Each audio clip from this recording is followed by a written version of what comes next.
Last week, a researcher in Cambridge zoomed into a black and white photograph that had been catalogued, ignored, and reprinted for 61 years.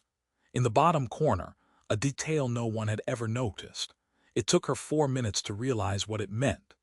By the next morning, an investigation that had been officially closed since 1963 was open again. And it wasn't the only one. This week alone, 7 cases the world had filed under Unsolvable were quietly reopened. No headlines, no announcements, just data, papers, and people who refused to look away. One of them was hiding in a single photograph. We'll get to that one last. Start with the Hill.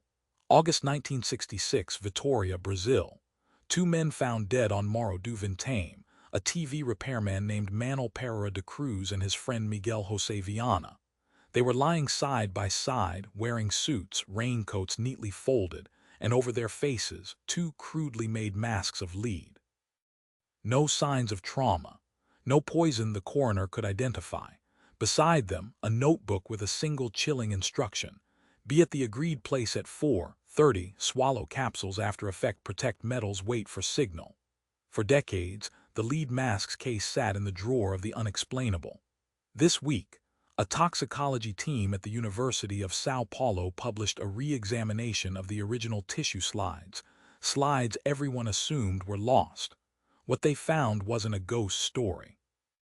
It was a specific psychoactive compound consistent with a substance the men had reportedly been told would let them make contact.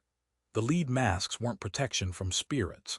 The new paper suggests they were protection from a flash of light, a very bright, very man-made flash, which raises the question the original investigators never asked. Who told 2 grown men to expect one? Here's the part that should stop you. Not one of these 7 cases was reopened by police. Not a single homicide unit, not a missing persons task force, not a government cold case bureau. Every one of them was cracked back open by scientists working on something else entirely. A geologist studying ice cores, a radiologist testing new imaging software, an astronomer cleaning up old film grain. That's the quiet revolution nobody is talking about. For a century, we assumed mysteries stayed unsolved because the evidence was gone. It wasn't gone. It was just unreadable until the tools caught up. The data was always sitting there, in archives and evidence lockers and university basements, waiting for a machine sensitive enough to hear what it was saying. Think about that for a second. The answers may already exist for hundreds of cases we call unsolvable. We simply can't see them yet. Somewhere in a filing cabinet right now is a photograph, a slide, a recording that holds a confession nobody has been able to decode. And the only thing standing between that evidence and the truth is time. Which brings us to the cases where time just ran out for the mystery, not the victim. December 1, 1948. A man is found dead on Somerton Beach in Adelaide, Australia, leaning against a seawall, perfectly dressed, no identification. In his fob pocket, a tiny scrap of paper torn from a rare book, printed with 2 words, Tamam Shud, the end. For 75 years he had no name. We called him the Somerton Man. This week, the team led by forensic scientist Derek Abbott published the confirmation that has been building since they exhumed the body in 2021. A full genealogical identification, cross-checked against newly added DNA databases. They say his name was Carl Charles Webb, an electrical engineer from Melbourne. But here's what the new analysis added that the headlines missed. The hair samples, tested for trace metals, showed elevated levels of a compound consistent with a specific industrial poison, one that was nearly impossible to detect in 1948 and would have left almost no autopsy trace. He didn't die of natural causes. He was poisoned with something chosen precisely because the science of his era couldn't find it. Whoever did it counted on that. They were right for 75 years. Move south. Far south. In 2016 and again in 2018, an experiment called ANITA, a NASA balloon floating above Antarctica, detected something that broke the rules of physics. A burst of radio waves that appeared to come up out of the ice, not down from the sky. particles that, according to the standard model, should have been absorbed long before they reached the surface. For years it was filed under anomaly, the polite scientific word for we have no idea. This week, a collaboration using recalibrated detector data quietly reopened the file. Their conclusion is careful, hedged, and far more unsettling than any tabloid alien story. They cannot rule out that the signal came from a form of matter that current physics does not describe. Not a glitch. Not ice. Something coming up from below, behaving like nothing we have a name for. The researchers were clear that the most likely answer is still some exotic but natural explanation. But they admitted in print that after 8 years they still cannot say what is down there. And the balloon is going back up. 1587. 115 English settlers establish a colony on Roanoke Island, off the coast of present-day North Carolina. When their governor, John White, returns 3 years later, every single one of them is gone. No bodies, no struggle, just one word carved into a wooden post, Croatoan. For over 400 years, the lost colony has been the great vanishing of American history.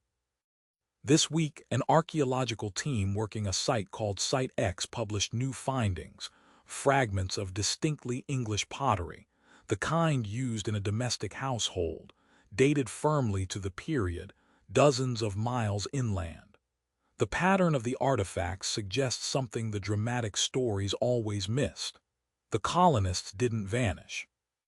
They scattered, integrated, and were quietly absorbed into the indigenous communities that had been there all along. The horror story was never a massacre. It was assimilation, so complete that within a generation, there was nothing left to find, which means the descendants of the lost colony may have been living, marrying, and being born in coastal Carolina for 4 centuries, walking past historians who were searching everywhere except the people standing right in front of them. AD 79. Mount Vesuvius erupts and buries the Roman city of Pompeii under volcanic ash in a single afternoon. We have walked its streets, mapped its bodies, read its graffiti. We thought there was nothing left to surprise us.